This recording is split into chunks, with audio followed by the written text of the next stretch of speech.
My first workout with the Tidal tank sphere. The purpose of this is the water is going to create momentum and power, which also requires instability that is unpredictable. When I lift it above my head, the water moves around. I have to stop it with my rotator cuff, my scapula, shoulders, and if I move it more like this in rotation, the water moves more. The faster you move it, the faster the water moves, so I have to be able to stop that force. It's basically like agility.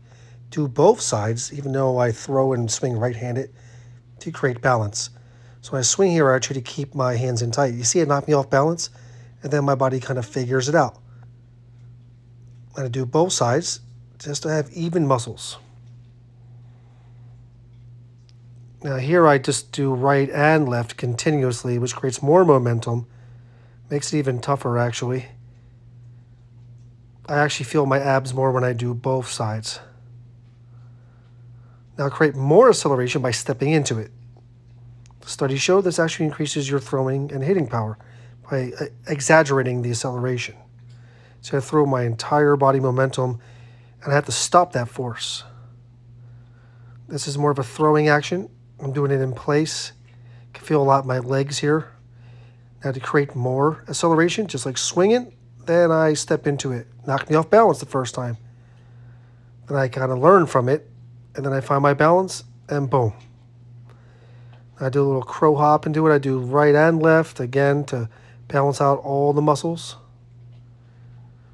This one's good for just deceleration for squats, and also good for infield, picking up grounders, and going some backhand.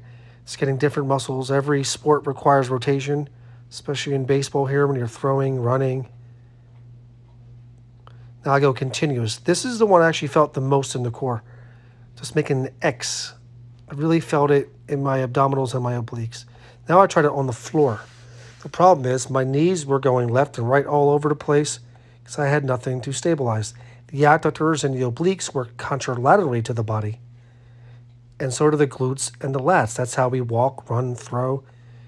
You see right here, this is the anterior oblique subsystem. The adductors contralateral to the obliques. So what I do, I take a little kickball, I squeeze it with my knees, and that creates an activation of the adductors.